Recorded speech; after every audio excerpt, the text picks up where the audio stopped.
Tonight's lecture is the W.H. Bryan Jr. Family Plenary Presentation that's supported by a wonderful family, the Bryan family from Amarillo, Texas. The Bryans are not able to be here tonight, but they send their regards. They are great supporters of Baylor University and the Institute for Faith and Learning in particular. Many people have gone into, have contributed to thinking through this conference. George Cobb has been one of those who's been incredibly important to us in our planning efforts. He's professor and chair of environmental science at Baylor University. George, thank you for being here tonight, and invite you to come and introduce our speaker. Thank you all so much.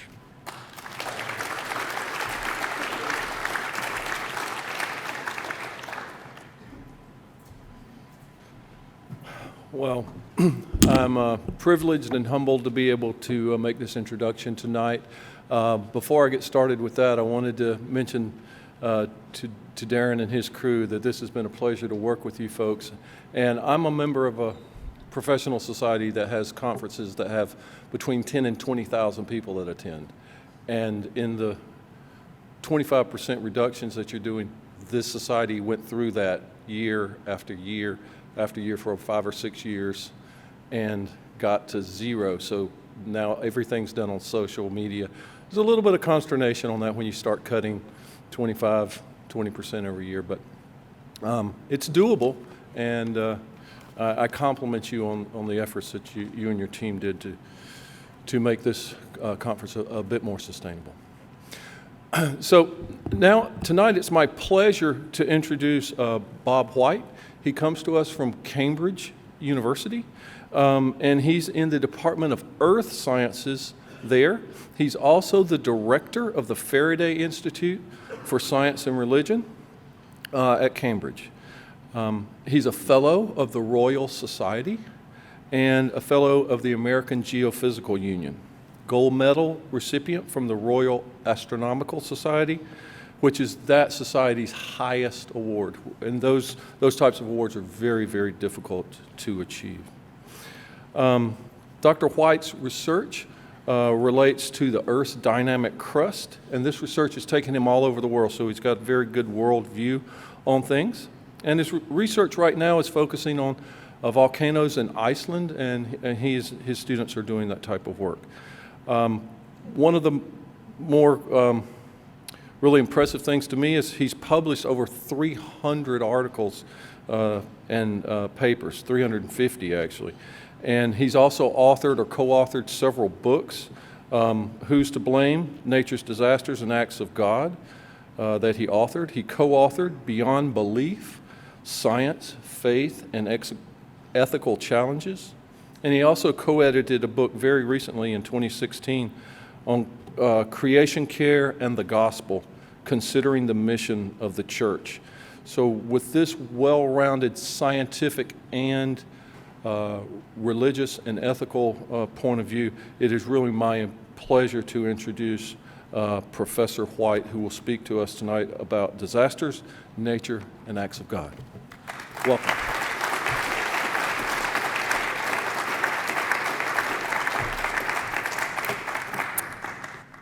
Well, thank you very much. It's a real pleasure to be here, and I've really enjoyed today. I'm sorry about the questions I asked, but it shows I was engaging with what you were saying. You might think it's strange that I'm going to talk about disasters, because you'd think, well, that's not much to do with stewardship, is it? And actually that is true. Disasters happen when God's good processes go wrong because of human agency, and that's going to be one of my messages today. And that's often a lack of stewardship, and I'll tease that out a little bit. But disasters are interesting because they really pull into sharp focus the relationship between God the Creator, His creation, and us, His creatures. And I think for some people, for many people, it's a real problem, isn't it? How can a good, all-powerful, loving God allow disasters to happen? Well, what I hope you might take away today is that actually, as I said, it's often human agency which causes disasters. And you'll notice I've not called it natural disasters. because actually I think they're unnatural disasters. And that's why it's disasters, nature, and acts of God. The other thing I want to say really is that this can be quite a hard topic to discuss. And what we're going to talk about today is what I call armchair theology and not wheelchair theology. Now, I think there are some things we can say about disasters, and they're good to think about those things before they happen. But when somebody's in the middle of some tragic occurrence, of course, that's not the time when you start spouting theology. Just being beside them is probably the best thing you can do. So we're doing armchair theology today, not wheelchair theology. The other thing I want to say is that in a gathering of this size, there will be people who are suffering. I mean, I don't think you can go through this life without suffering in some way, or having those close to you that you love suffering. And if you do, then I suspect that you're not quite belonging to the human race very, very well. So I just want to bring up a couple of books which I found useful. I'm not going to talk about them, but a book by Don Carson, whom many of you will know from Canada, How Long, O Lord? And another one by a theologian, actually, philosopher-theologian from California, called Lament for a Son. It's a very short book. He lost his son, an adult son, 21 or so, in a skiing accident in the Alps. And this is just a little paragraph he wrote each day as he came to terms with it. And of course, he of all people knew all the theological answers and the philosophical answers, but of course that's not what matters when these things hit you. So I found those two books helpful, and you might as well, perhaps. But of course, as the Apostle Paul said, that we should rejoice with those who rejoice and weep with those who weep. And there is a time just for being there beside people. And of course, the other thing we have as Christians is the person we follow, Jesus Christ, of course, has suffered more than any of us can ever imagine. So he knows what it's about.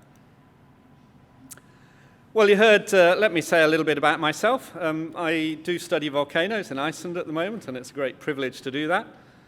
This is a snap I took on my iPhone, actually, in 2014, where an eruption started in Iceland.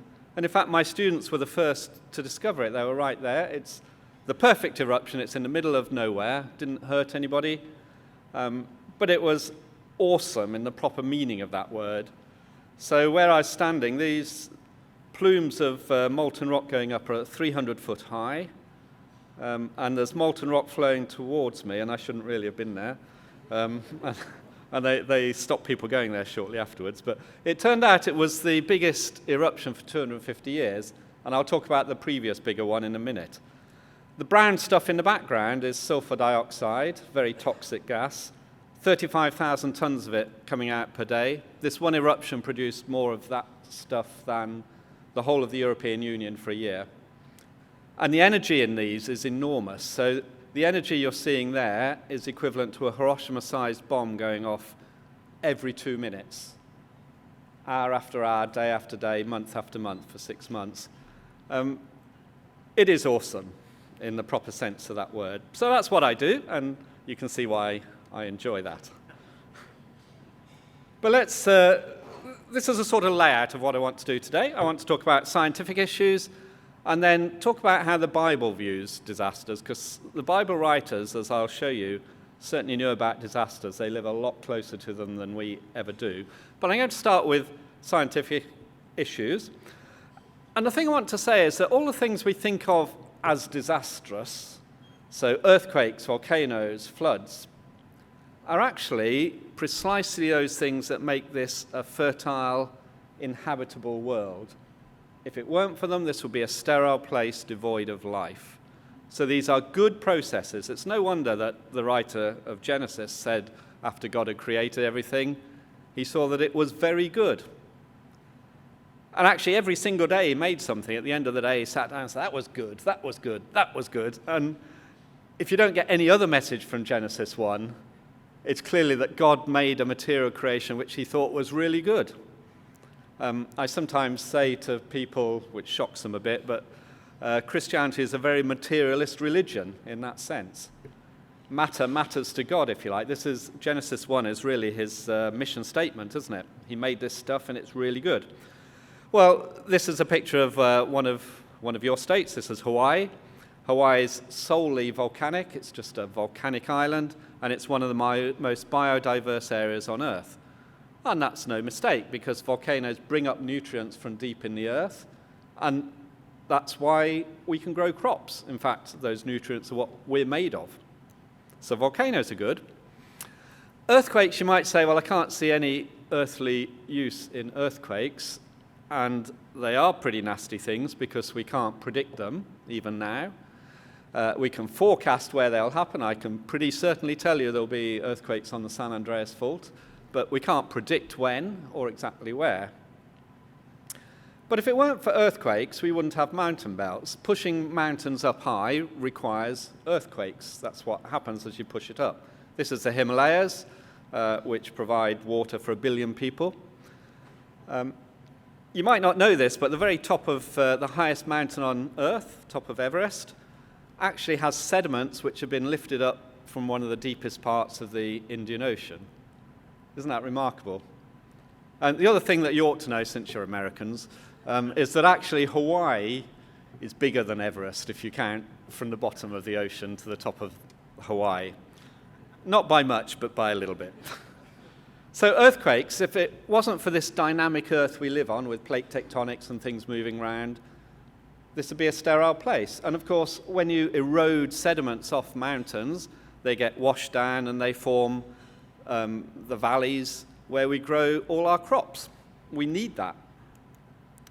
Floods, when floods didn't happen, oops, I didn't mean to do that.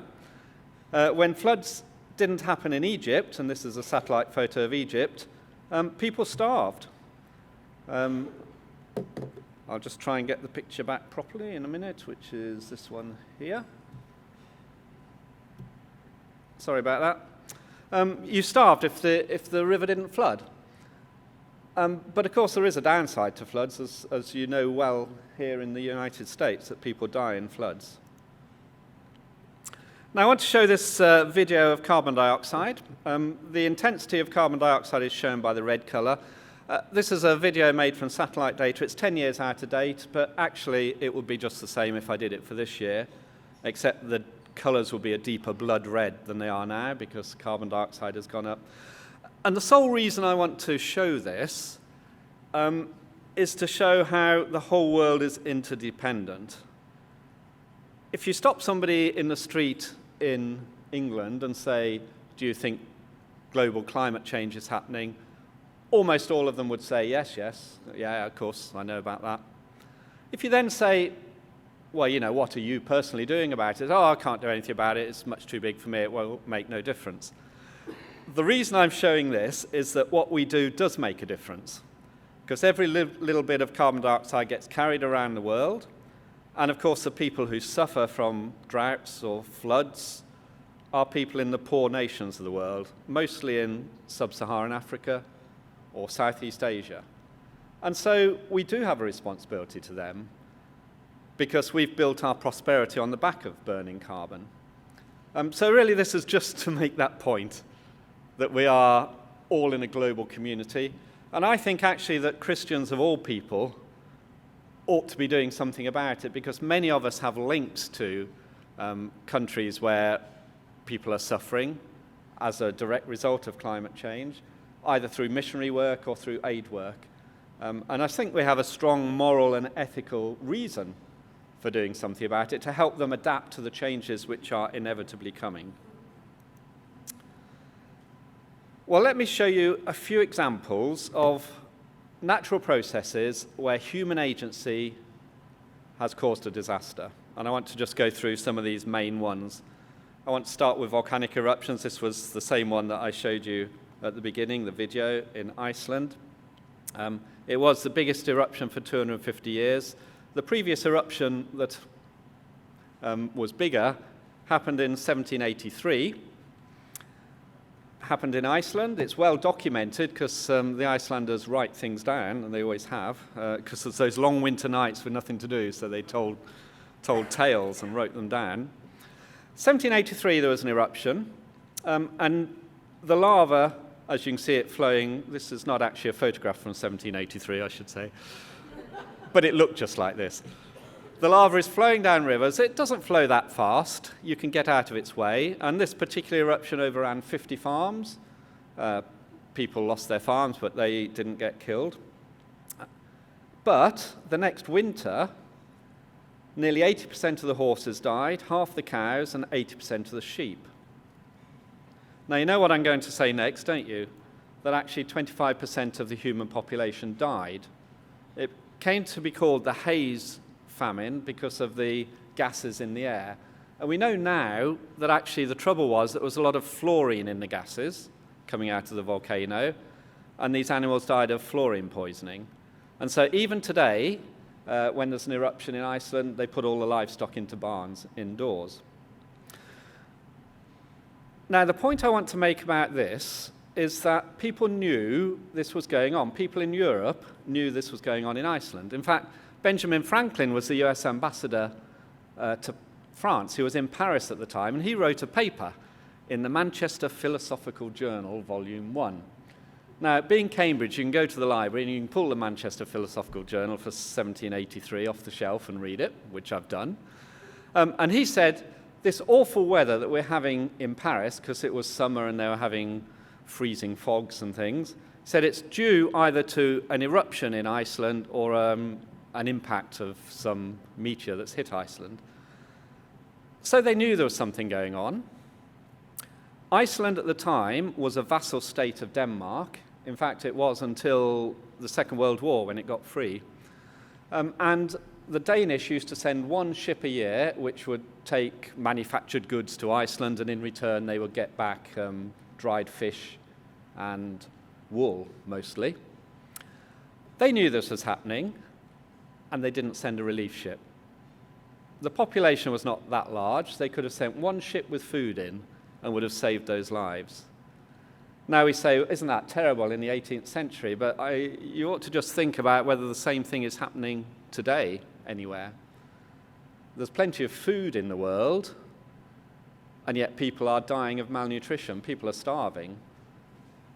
And I think the gross thing is, and I say gross advisedly, that there's about a billion people who are so overweight they're damaging their health in the high-income countries of the world, and there's about 1 billion people starving. There's something wrong there, isn't it? Something very wrong. So that was volcanic eruptions. Actually, the worst volcanic disaster, mostly people don't die in volcanic eruptions now, because we know they're coming, and most people go away from them, except for volcanologists who go towards them. So actually, most people who die in volcanic eruptions are volcanologists, oddly enough. But on Ascension Day in 1902, this was the biggest disaster, really, that's in historic times, where between 26,000 and 36,000 people died on this island of Martinique. And they lived in the town of Saint-Pierre, which was the main commercial centre. Now, there's a volcano there called Mont Pelée. It was a French territory, which had been erupting for some time. And people wanted to leave, not surprisingly, because Saint-Pierre was at the foot of this volcano. Some people have been killed, some livestock have been killed. But the governor was up for re-election in a couple of weeks' time. And he knew that the demographics of people in Saint-Pierre would favour his re-election. And there's some documentation in Paris even now which shows this was the case. And so he issued orders that people should not leave Saint-Pierre until after the election. Now, all they had to do was walk about 20 miles across to the other end of the island, and they would have been fine. He actually stationed soldiers on the tracks to turn them round with guns to stop them leaving. He said it's perfectly safe. In fact, he moved into the town himself with his family. And he did what every person who wants to get their own... you people who are involved in university administration, you know, if you want to get your own way, you set up a committee and you pack it with your own people. So they tell... I'm sure you don't do that here, do you, at all? Never. But this is what he did. He set up a commission of inquiry on the 5th of May 1902. Didn't have any scientists on it, just had the local school teacher. That was the most they had. And they delivered this report, which he published in the papers, which said there's nothing in the activity of Pele, that's the volcanic mountain, that warrants a departure from Saint-Pierre. That's all right then, isn't it? On the 8th of May, it erupted, and this was the eyewitness account of somebody on a ship out in the harbour. He said, the side of the volcano was ripped out, and there was hurled straight towards us a solid wall of flame. After the explosion, not one living being was seen on land. And in fact, about half the people on that ship, more than half, died because they were on the side facing the land. He was on the other side. And the problem is you get this cloud of burning dust, which is at about 1,000 degrees. It's called Nuée Ardente, and it was first seen when Vesuvius erupted, and Pliny talks about this, actually, in his papers, because he was actually on a ship and he witnessed it. It's heavier than air, so it rolls down the valley. Saint-Pierre was built in a valley, and ironically, they brought in all the people from the surrounding farms and hillsides into the town in the center. It rolls over you, it burns up all the oxygen and burns you. And so you die within a few minutes. Then it rolls away and it's gone.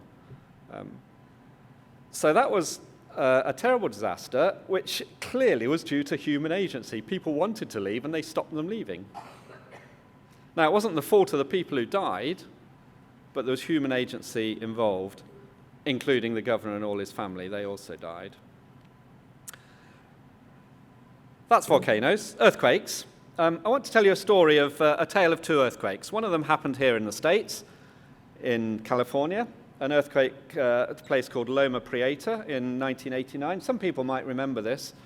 It was a magnitude 7 earthquake at 10 kilometers depth, and 57 people died. It was during the day, and most of the people who died were on this freeway where it was a multi-story freeway and it collapsed and squashed the cars between them. They were in the process of earthquake strengthening that freeway at the time, but they hadn't got to this section. Well, you may or may not remember that, but probably everybody here will remember January 2010, when there was an earthquake in Haiti, which was almost identical, magnitude 7 earthquake, 10 kilometers depth, and 230,000 people died in that. Why was that the case? Well, the reason was that Haiti is the poorest nation in the Western Hemisphere, one thing. Second thing was it used to be French, and there had been a slave revolt, and the slaves had taken back their own land and kicked out the French. And so the French said, oh, you've stolen our land, so you've got to pay reparation. And right up until this earthquake, Haiti, the poorest nation in the Western Hemisphere, was paying interest to France. Now, in its magnanimity, the French cancelled the debt in 2010 and no longer get any payments. So that's another reason. The third reason is that it had been subject to decades of misrule by dictators, by Papa Doc Duvalier and then Baby Doc Duvalier. People lived in poverty. They lived in these slum areas on earthquake slopes, which collapsed, not surprisingly, and they are concrete and they got squashed in them. So you have to ask, whose fault is that? Is that God's fault, or is it human agency? But of course, again, it wasn't the fault of the people who died, despite you do sometimes get strident voices, and I'm sorry to say some of them are Christian voices when some disaster happens. And I particularly remember that tsunami on Boxing Day in 2004, where people said so many died there because they were, and then you insert whatever your pet hate is, because they were homosexuals, because they were Muslim, because they were not Christians or whatever. Well, in Haiti, you might say that 99.98% of the deaths, that's the ratio between 57 and 230,000, died due to poor construction, endemic corruption, and colonial arrogance. Now, it doesn't have to be that way. And I just want to show you a picture of two buildings in Haiti, which were built in 2009, so just the year before. They were brand new buildings. One of them was a 13-story telecommunications building, the one on the right there, built by a mobile phone company, Digicel, with plate glass windows. And not a single plate glass window was broken. in that earthquake. Isn't that remarkable? I mean, we know how to build buildings that don't fall down, and that's a relief if you stay in California. I must say, I'll just give you a little tip. I go to San Francisco quite often, and they have some bijou hotels there, which are dating from just after the last earthquake, 1906, which flattened it. And they have some concrete monstrosities, which have been built in the last decade or two. I always stay in the concrete monstrosity, because I know it won't fall down. The bijou hotels might well fall down, so I don't stay in those. The plate glass windows weren't broken, but the hospital in the front, the foreground, the one in the back was built by American contractors. The one in the front, the hospital, was built by locals. They had building codes, but that was a 4-story building before the earthquake, and many people died in it. So again, whose fault is this? We know how to do it, but we don't necessarily do it. Here's another example of how you can build buildings that don't fall down. This is the earthquake in 2011, massive earthquake. It was 30 times bigger than the maximum they'd designed buildings for. In Tokyo, it was just north of Tokyo, not a single person died. Not a single building fell down. Now, if you look really hard at the top of those two buildings, can you see them swaying back and forth? Quite a few meters. And if I had the sound turned up, you'd hear people, they're outside with their mobile phones, say, "Oh, look, isn't that interesting? This is in a massive earthquake." And it's about, if you ever fly, I'm sure you all do fly, if you look at the wings as you take off, can you see how much they flex as the load comes on? You can build things that take flexing. That's what they did with these buildings. So you can build things that don't fall down. And in fact, another great success story of this, this is the earthquake that swamped Fukushima power station.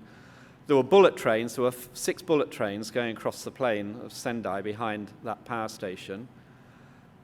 And there's an automatic system that puts the brakes on when you hear the seismic waves coming, because it turns out that some of the waves travel very fast. The ones that are destructive travel more slowly. And the interval, you've got about 30 seconds between the two. And in that 30 seconds, they had a machine readable, said, "This is something big, we'll stop these 5 trains." And they did, they put the emergency brakes on. And I think, people got thrown about a bit, and it took a day to repair the wheels, which were all flattened, but nobody was killed. And that's a real triumph that you don't hear about of technology that saved lives. So it can be done. Floods are actually, surprisingly, the most mundane of things, but they're actually the disaster that kills most people in the world. Even kills people in England every year, and certainly kills people in the States, as you well know, every year. I'm just looking around to see how old people are. There's quite a few. How many people were alive in 1970? Yeah, some of us, quite a few of us. But I bet what you don't know is that on the 12th of November 1970, on that one night, more than 500,000 people died in a cyclone. Now, this was a cyclone which had been tracked up through the Bay of Bengal to East Pakistan, it was known then, Bangladesh now. And the Indians had seen it coming for 4 or 5 days. They knew it was going to hit the shore, and they didn't send warnings, because actually India was fighting Pakistan at the time after partition. And 500,000 people died, and they didn't need to. There was another one some years later, 2007, where I say only 3,000 people died. There have been more since where almost nobody has died. Cyclones taking almost the exact same route, because you can see it coming, and you only need very low-tech solutions to prevent people dying. One solution was to give a mobile phone to every village headman so they could phone him up when they could see a cyclone coming, say, go to higher land. You only have to go 5 meters above sea level to get away from it. Replanting mangrove swamps, which I know Cal works on wetlands, and they're great barriers to incoming tidal waves, natural barriers, and building community centres on stilts, which were centres normally for schools and community meetings. You only had to go up there and you'd be safe. So these are not high-tech solutions, but this could save literally hundreds of thousands of lives. While climate change causes more extreme weather events, and you know this well here, they cause more extreme droughts and more extreme rain and floods. There may not be more of them, but they're probably more intense when they happen because a hotter atmosphere holds more water vapor and that carries a lot of energy. And of course, down here, you certainly know about Hurricane Katrina, had its 10th anniversary last year, and over 3,000 people died in that, although this had been tracked for a week before it made landfall. And they had evacuation plans, and they issued evacuation orders, and it was quite easy. You just got in your car and drove away from the coast, which was all right if you had a car. If you're one of the really poor people who lived actually in the worst areas below sea level and didn't have a car, or you were elderly or infirm, then you were rather stuck there. And they're the people that died disproportionately. And one of the terrible stories, really, of these disasters is the people who die are disproportionately the poor and the disadvantaged. The rest of us just buy our way out of these things. Now, one of the interesting things about this is there was a report into what happened at New Orleans. You remember the levees failed. And this is a report by a secular university. It's not a Christian report. No, the good side of this, I should say, is that it's been shown, there's been quite a few studies, which you may know more about than I do, that a lot of the aid mobilized in the years following this was Christian in origin, Christian organizations. But this, let me read to you just a section from that report, which said, failure of the New Orleans flood defense system was a predictable, predicted, and preventable catastrophe. It did not result from an act of God. It resulted from acts of people. And I suppose that's the message that was written in that report years ago. It's the message I want to say today. And this certainly applies to famines, because there's enough food in the world for everybody. It's just that it's not equitably distributed. Famines are nearly always due to human agency, not distributing the food. And I've just pulled up one from Ireland, because a lot of the Irish came to North America as a result of the Irish potato famine. But 1 million people died, 2 million were forced to emigrate. But the backstory to this, of course, the English government knew what was happening. In fact, there was somebody in charge of it called Lord Trevelyan, and he wrote a paper about it afterwards. He was quite proud. He said, you know, this was the Irish, it was their own fault, really, because they were a stubborn, terrible lot. And they didn't really send them any food. And there was another subtext, which was a lot of the landlords actually wanted to clear their tenant farmers, and this was the excuse they used it, because they couldn't pay their rent, so they forced them off the land. So this, again, was human-caused as much as anything, although there is a cautionary tale here that they were dependent on one crop, really, on potatoes. And we might hear more about this at this conference, but in North America, the maize crops that you grow, basically you just have 4 maize crops, which have been engineered to be very high yield. If you get some pest into those and you lose those, you'll be in real trouble, because you've lost the sort of diversity of natural systems which give resilience to it. So that was a potato famine, but there's some other ones that news has only come out recently, really.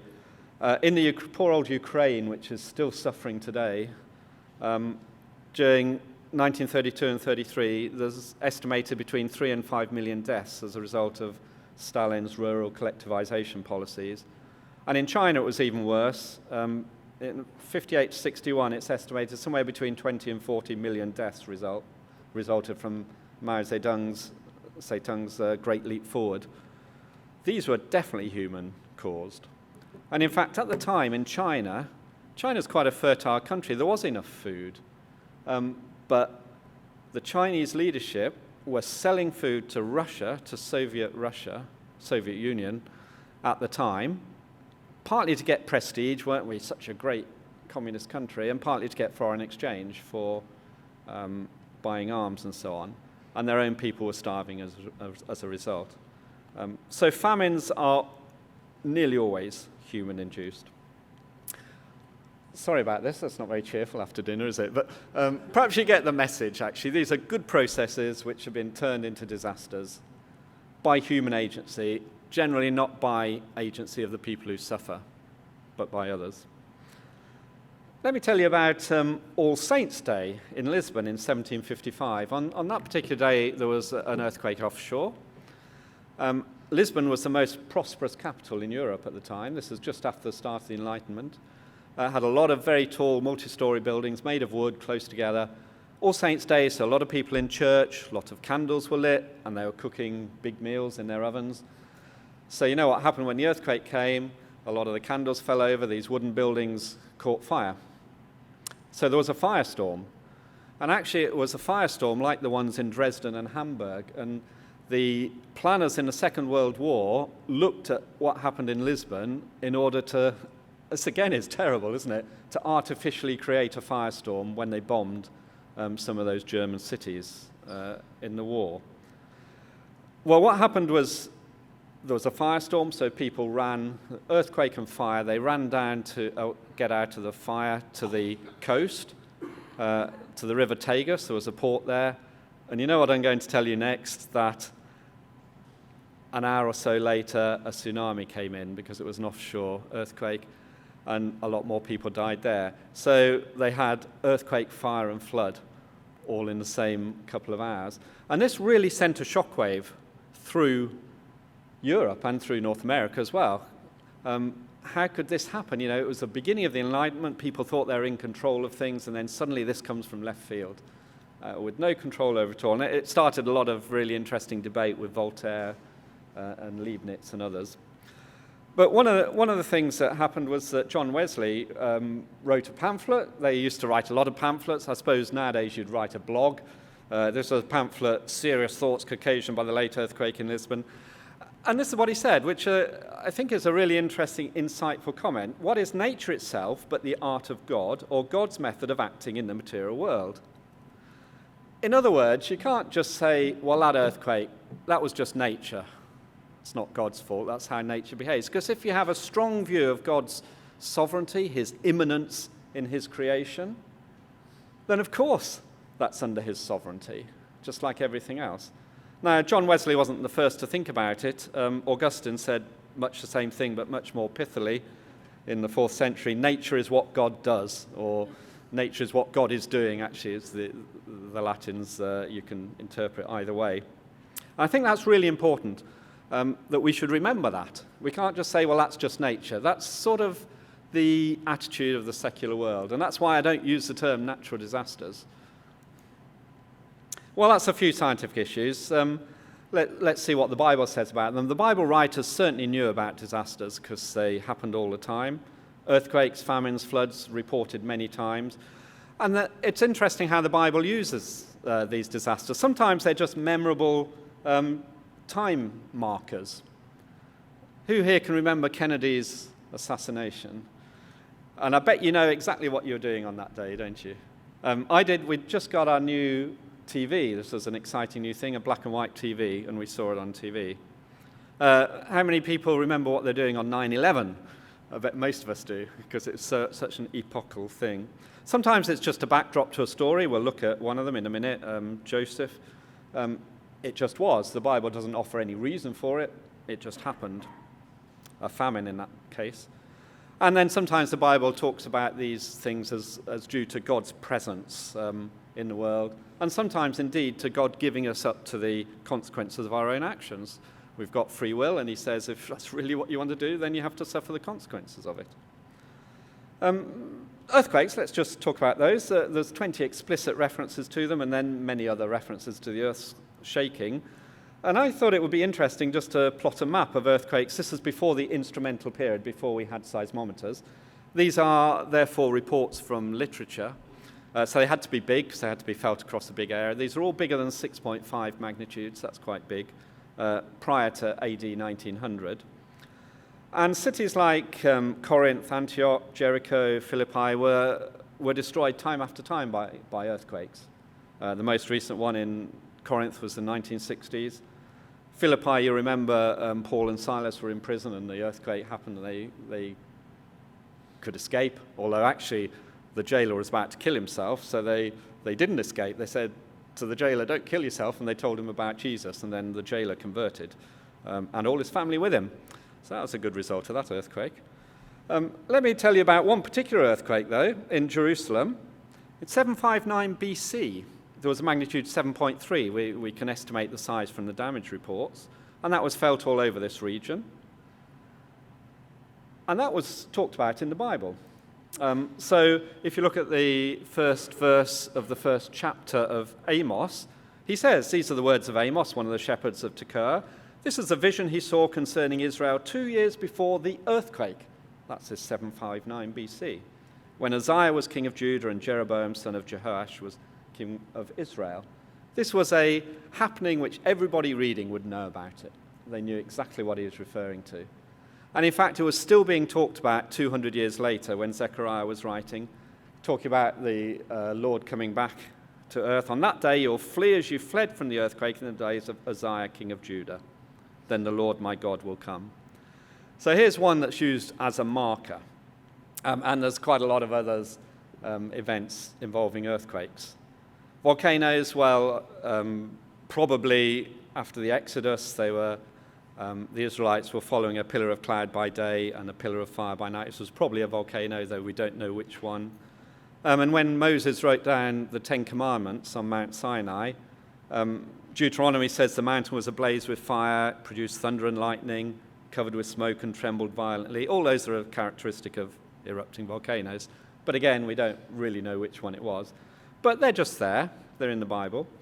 And of course, famines feature quite widely because they were living on the edge in those times. So if the crops failed for a year, maybe you'd survive for 2 years, 3 years, you had a famine. And I think one of the lovely ones, in a way, was the early 11th century BC, probably, when Naomi and Elimelech went to Moab to escape a famine at home. And then when they're there, you'll remember that Elimelech died, the two sons died, but they'd married local women, one of which was Ruth, one was Oprah. And then they decided to go back because there was food back home. So Ruth was going to go back with Naomi. And it's got that lovely passage where Naomi said, no, you should stay with your people, which the other daughter-in-law did. But Ruth said, no, where you go, I go. Your God will be my God. What lovely loyalty, for one thing. But also, it meant that Ruth, this Moabitess, became an ancestor of Jesus. It's there in the genealogies.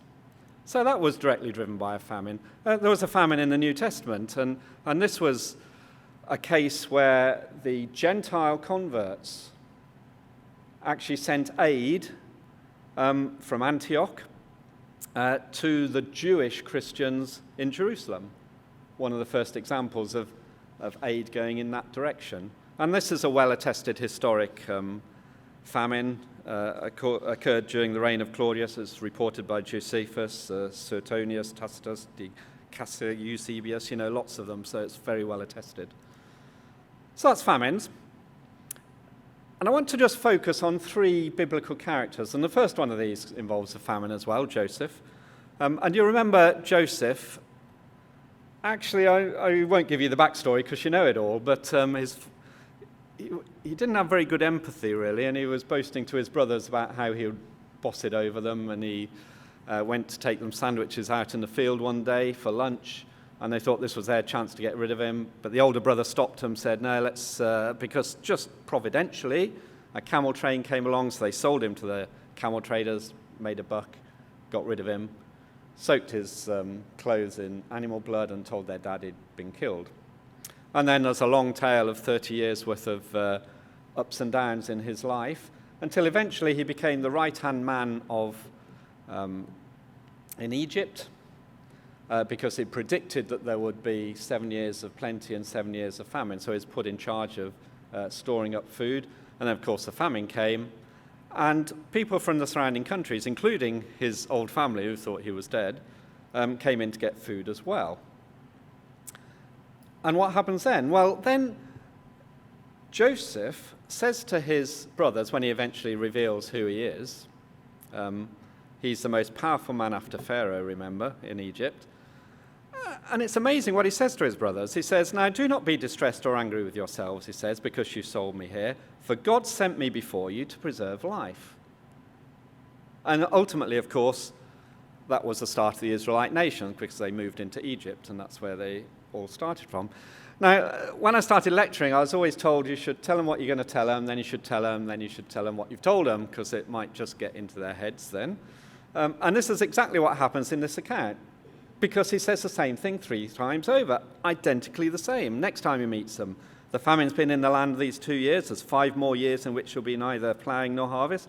God sent me before you to preserve for you a remnant on earth and to keep alive few many survivors. And then again, so it was not you who sent me here, but God.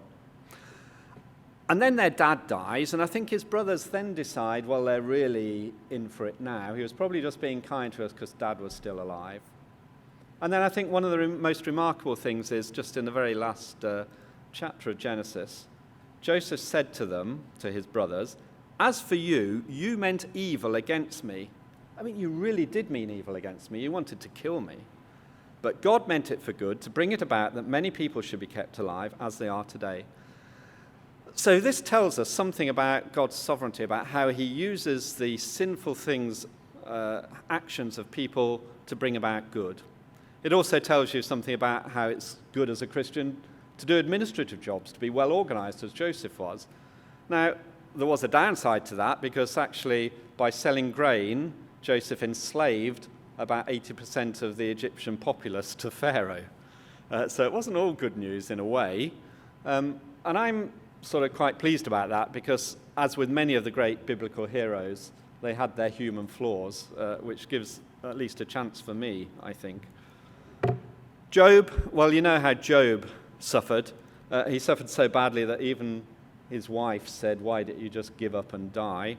Because he was one of the wealthiest men in the land. He lost his crops, his livestock, his children were all killed. Some of them natural disasters. I said I wouldn't use the term natural disasters. Some of them due to things like the wind blowing the house down. Some of them due to enemy raiders. They came and stole his food. Then he got ill. Of course, we know the backstory. This is because God had had a bet with Satan saying, this man, Job, really is a righteous man. He trusts in me. And whatever you take from him, he won't lose his faith. So Satan thought if he took away everything he had, he would. But it turns out he didn't. But what Job does want, he wants to know why. He wants God to explain, why am I suffering like this? Now, he had his friends who weren't really very helpful, that gave all sorts of bad advice, saying, look, Job, there must be some sin you've done you haven't confessed, or why don't you just admit it, then everything will be fine. And you hear these things today as well, don't you? But Job said, no, I know I'm right with God. Why is this happening to me? I want God to explain it. Well, God doesn't appear until chapter 38, and we heard this morning about how he spoke out of the whirlwind. And what's amazing then is that God doesn't give a logic. He said, well, this happened because of this, and this is the consequence, which is what we all want, especially those of us who are slightly nerdy scientists. We want to explain this is that, and that's the result of it. And God doesn't. He just spends 3 chapters giving an amazing overview of his great creative ability. He just tells Job, look at what I made. I made the whole universe. It's quite funny, the irony in it. Were you there when I laid the foundation of the earth? Tell me if you have understanding. Who determined its measurements? Surely you know, he says to Job. Who stretched a line upon it, and so on. God just gives this great, look, I've made everything. Look at my power and my sovereignty. And then he comes to these really nasty beasts, Leviathan and Behemoth. And I gave a similar talk to this in Dunedin in New Zealand, South Island of New Zealand.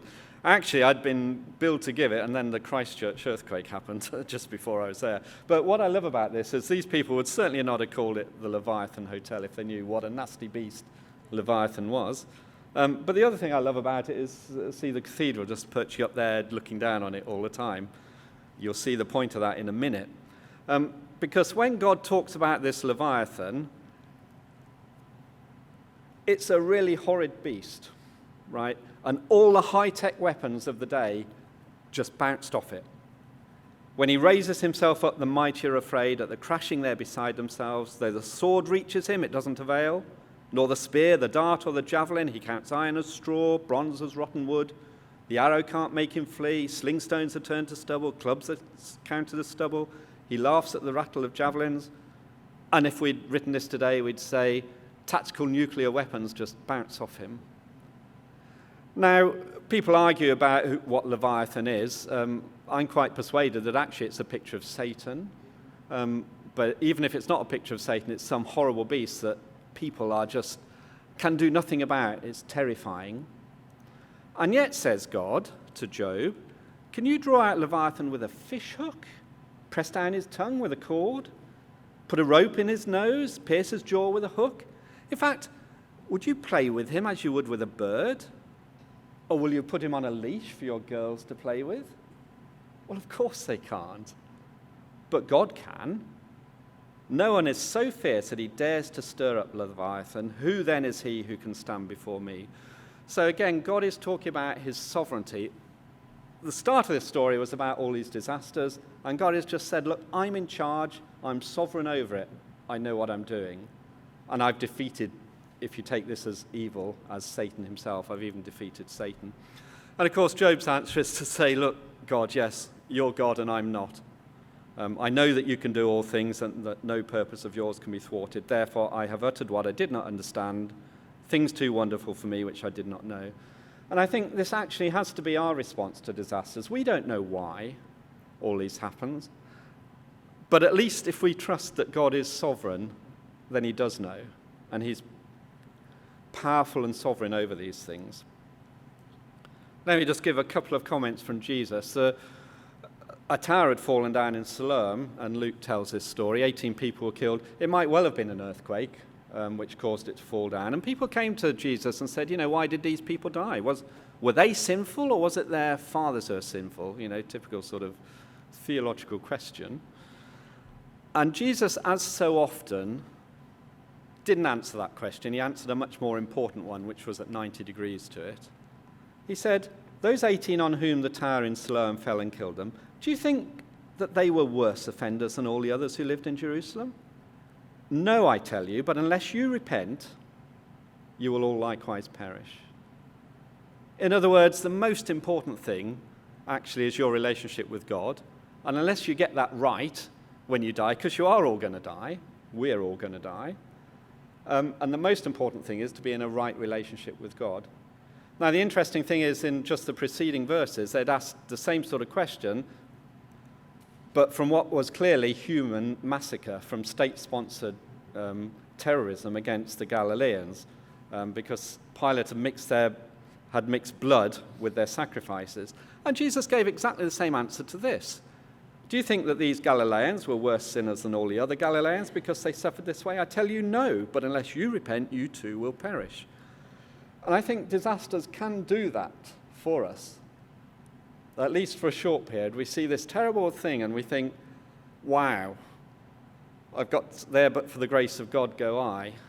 And it makes you think about some of these more important issues where we're normally cosseted away from them. Well, let me just finish with a comment from Paul. As I said, Paul really knew what suffering was. And this is just a list that he mentions in 2 Corinthians 11 about natural disasters, if you like, things that have happened to him naturally. 3 times I was shipwrecked. I spent a night and a day in the open sea. I've been in danger from rivers, in danger at sea. I've known hunger and thirst. I've often gone without food. I've been cold and naked. And as I said just now, survived an earthquake in Philippi. And these are just the sort of natural processes. We also know that he had to be lowered in a basket over the wall to escape enemies. He ended up unjustly in prison, probably died in Rome in prison. He certainly knew what suffering was, and unjust suffering at that. And then, yet look at what he wrote in Romans. I consider that our present sufferings are not worth comparing with the glory that will be revealed in us, for the creation waits in eager expectation for the children of God to be revealed, said Paul. We know that the whole creation has been groaning as in the pains of childbirth right up to the present time. Well, of course, I've not been through childbirth, but I've watched my wife go through it, and it clearly is an extremely painful thing. But the almost miraculous thing, at least that I saw in the case of my wife, was as soon as that child is born, that pain is just forgotten with the joy of the new birth. And that's a picture that Paul is giving. We live in a broken, groaning world, but at the new creation, that's going to be put right and be great joy in it. And so I want to finish with a couple of verses from the Messiah, which I'm not going to sing to you, sadly, because I can't sing. But this is Job again, one of the oldest books in the Bible. Here's Job saying, I know that my Redeemer liveth, and that he shall stand at the latter day upon the earth, and though worms destroy this body, yet in my flesh I shall see God. Despite all that suffering, his confidence, his hope was in that future.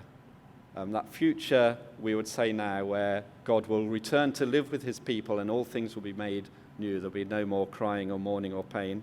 And the brilliance of his librettist, of Handel's librettist, was that he paired this verse with one from Corinthians, for now is Christ risen from the dead, the first fruits of them that sleep. And that's the guarantee that this new creation is coming. And actually, when Jesus was here, he said the kingdom of God is here now. And of course, in a sense it is, and we see it now and then, don't we, in a beautiful sunset, or maybe a beautiful piece of music or something. We can sense the rightness of that, but most of the time we're sensing that brokenness of the world, which is longing and waiting for that return of Christ to make all things new, to make this world the way he meant it to be, and to come down and live with his people. So I think that's a great note to finish on when we're talking about disasters. There is human agency involved. There certainly won't be disasters in the new creation. I think there'll be great volcanic eruptions and there'll be spectacular spectacles, and we'll all enjoy them. So let me stop there.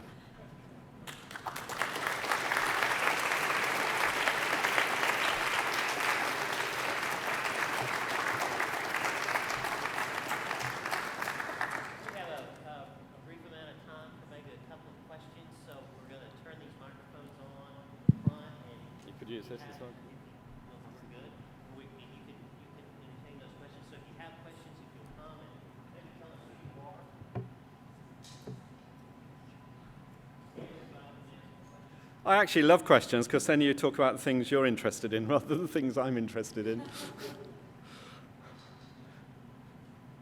It's usually the best time. Actually, the best is teenagers, they have no hesitation in talking, asking questions. It's always hard to be the first one, though, isn't it?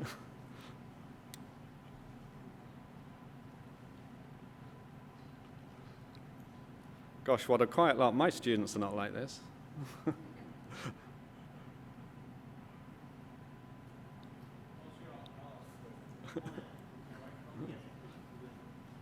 Yeah, it'd be good so that people can hear.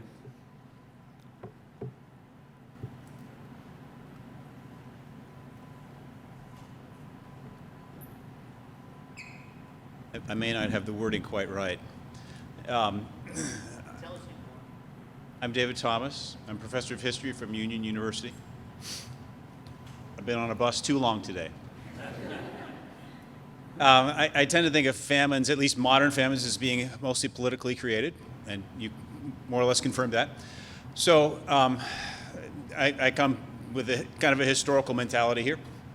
At what point can we map when famines become more political and less local? Europe might enjoy more political famines, whereas more remote parts would endure more naturally created famines longer. Has somebody mapped this? Not to my knowledge, but I'm not a historian. But I think they've nearly always been political. Even in the Bible, you read about sieges of cities where they use starvation as a tool. I mean, people have done that in sieges throughout history. And I mean, there's some horrible things in the Bible about them resorting to cannibalism in the face of that. Okay. Bible's nothing if not realistic. So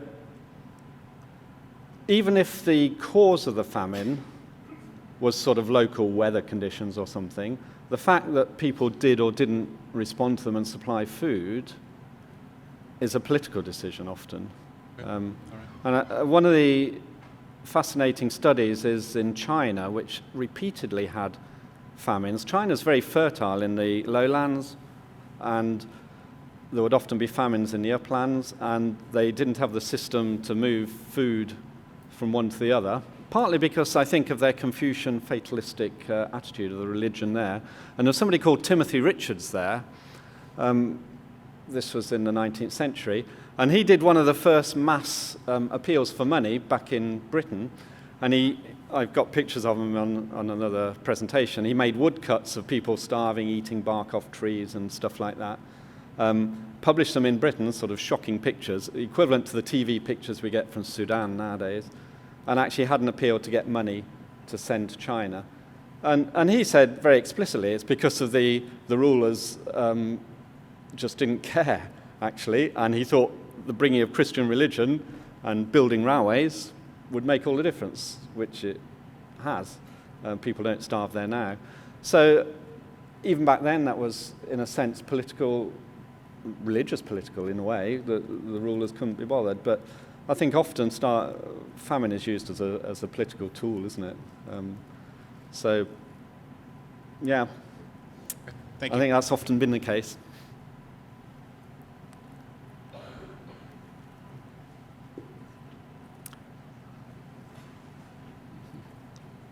Hello, my name is Alexis Hagee. I'm an honors student from Union University. I was just wondering, what are your thoughts on disability? Is it because of the fall, and do you think the suffering for people with disabilities such as hearing or sight loss or paraplegics and so on, do you think that part of that suffering and the difficulty that we experience with disability is caused, or at least aided by humans, same as, or similar at least, to natural or unnatural disasters? Yes, thank you. Yeah, that's a really good question and a hard one, isn't it? But what I would say is that one of the things which human society does is it cares for the weaker members of it, which is, in a way, not a natural thing. You okay back there? Yeah. So in our village, one of the people at our church runs a charity to help people who are profoundly deaf. And he said it is often the case that two people that have got married are both profoundly deaf. There's some disease, and you can do testing to test whether your child will have it. There's like a 25% chance that the wrong chromosomes will combine or something. I don't understand it completely. But he said often they offer this, and the parents say, no, we want our child to be deaf because that is what is normal for them, and they think it's good. This is good life. And so they don't want to prevent children being born. And you can think of many examples of people with disability. Some of the greatest scientists, I'm afraid, are on the autistic spectrum because it gives them that focus. And potentially, people with Asperger's and so on, we could prevent them being born. That seems to me to be immoral, but we could. But I don't think it would be a good thing because they're some of the greatest geniuses of our lives. So I think we have a normative view of what we think is good and what is not good. And I think God sees people completely differently. And I've often thought this about the tragedy of people that die young. And indeed, the Bible says it's a tragedy to die before you're 70 years and 10.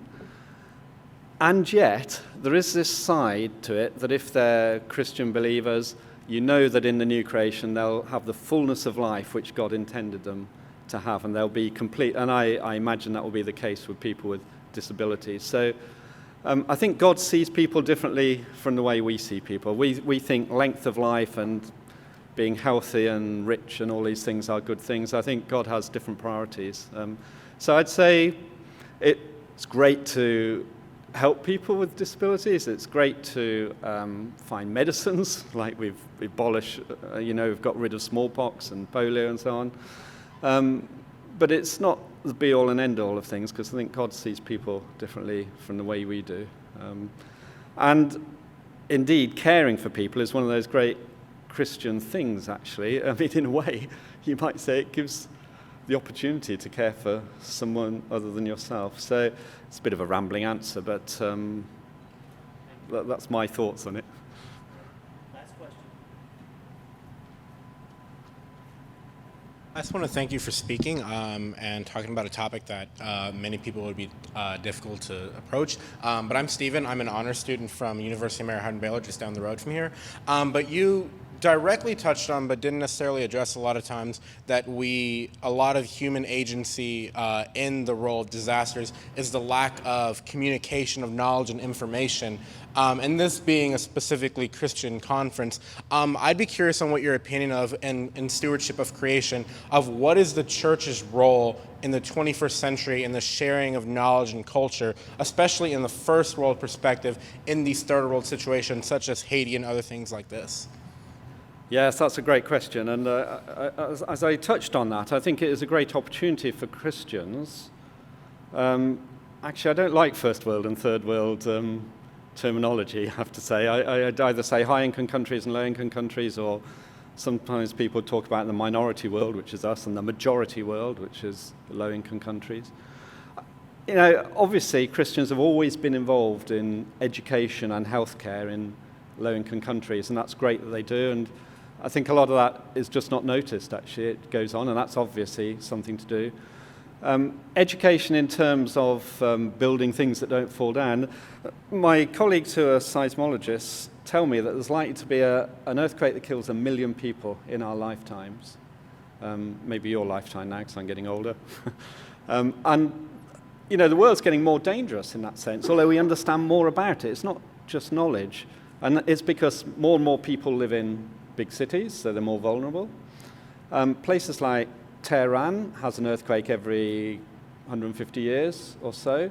When it was a small camel post on the spice route, you know, the buildings would fall down, a few hundred people would die, they build them again and carry on. Well, there hasn't been one there in Tehran for a couple of hundred years. There will be another one, and there's 20 million people there during the day, and the building's not built to not fall down. So, you know, a lot of people could die there. And one of the things certainly some of my colleagues are doing is trying to get people to realize this and to build their hospitals in places where they will survive, you know, and to have independent power supplies and things. And that's quite an expensive solution. Some of the solutions are just telling people, there was a big earthquake in India a few years ago that killed 25,000 people, and mostly it was because they had thatched roofs with the thatch held down with stones, and it fell on top of them. If you just put plastic corrugated sheeting on instead of thatch with stones, many of those people would have survived. So a lot of them are very low-tech solutions as well. So yeah, I think Christians should be right there in the forefront of doing this. In a disinterested way, if you like. We don't get economic benefit from it, but could be a massive benefit to them. And you know, a lot of Christians are involved in this, and I think that's right, and it's a good thing we can do. And the other thing that I touched upon is that we know climate change is happening. So rather than burying our head in the sands, we should help people in places that are adversely affected by that to find ways to cope with it, as well as trying to reduce our own production of greenhouse gases, because it's going to go on warming up even if we stopped right now. You know, things like irrigation methods which don't allow all the water to evaporate. There's lots of quite low-tech things that can be done. So, you know, I'd encourage, I mean, that's one of the great things about this conference. People are talking about these things, and, you know, it's your generation that are going to have to deal with this, I have to say. And hopefully you will. Thanks very much.